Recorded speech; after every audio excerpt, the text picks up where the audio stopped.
একজন মুসলিম আর অমুসলিমের সাথে পার্থক্য কি? এক নম্বর হচ্ছে নামাজ। মুসলিম আর অমুসলিমের সাথে পার্থক্য নামাজ। এর ভিতরে মুসলিম আর অমুসলিমের পার্থক্য। এখন আসি, অনেক মুসলিম আমরা নামাজ পড়ি না, বিভিন্ন ওজোর, আপত্তি, অনীহা, আসলে চাইলে পারি কিন্তু পড়ি না। তারপরেও আপনার সাথে কথা বলার উদ্দেশ্য রমজান নিয়ে।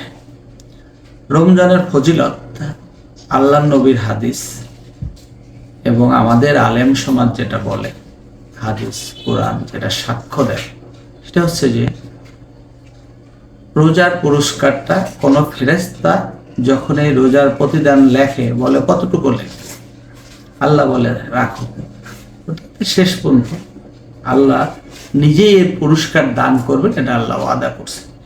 কতটুকু কাকে পুরস্কার দিবেন সেটা কিন্তু ফেরেশতারা জানেন। কোন আলেম উলামা তারাও এটা বলতে পারে না এত পুরস্কার দিবেন। একটা যারা আমাদের শায়েখ আছে তারা কিছু কিছু কথা বলে, তা আমি সেদিকে যাব না। রমজান মাস মুসলমানের জন্য কত বড় গুরুত্বপূর্ণ ফজিলতপূর্ণ মাস। এক নাম্বার, রমজান মাসে কোরআন নাজিল হয়েছে।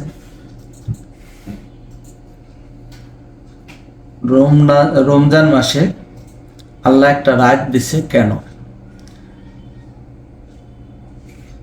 মুসা আলাইহিস সালামের জামানায় অনেক বছর হায়াত ছিল, অন্য অন্য নবীর জামানায় হায়াত ছিল অনেক। যখন সাহাবা ইকরাম শুনছে রাসূলুল্লাহ সাল্লাল্লাহু আলাইহি সাল্লামের কাছে, তখন জিজ্ঞাসা করছি, ইয়া রাসূলুল্লাহ, তাহলে আমরা এত কম হায়াত পাই, তাহলে আমরা কিভাবে জান্নাত পাব?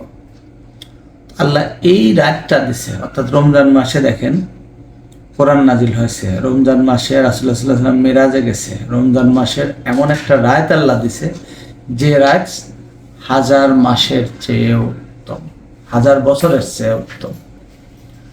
এই যে গুরুত্বপূর্ণ রাতটাকে কি হয়, আগামী 1 বছরের আমাদের যে রিজিক এবং গোনা খাতা মাফ করা, মানুষকে কল্যাণের দিকে ধাবিত করা, ওই রাতে আল্লাহ দান করেন।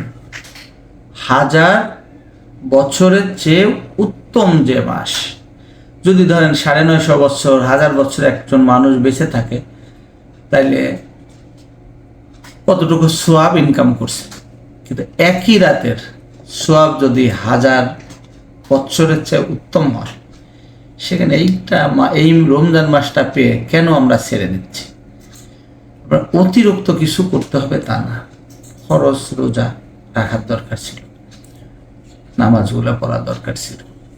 আগামী বছরে আপনার কতদিন হায়াত আছে, কিভাবে মৃত্যুবরণ করবেন, কত টাকা ইনকাম করবেন, রোগ ব্যাধি কতটুকু থাকবে, এগুলোর জন্য আল্লাহর কাছে সাহায্য চাইলে আল্লাহ লিপিবদ্ধ করবে আপনার পুরো বছরের। যেমন ধরেন আমাদের বাংলাদেশ বা সারা পৃথিবীর দেশগুলো বাৎসরিক বাজেট করে। কোন দেশগুলা? গণতন্ত্র দেশ।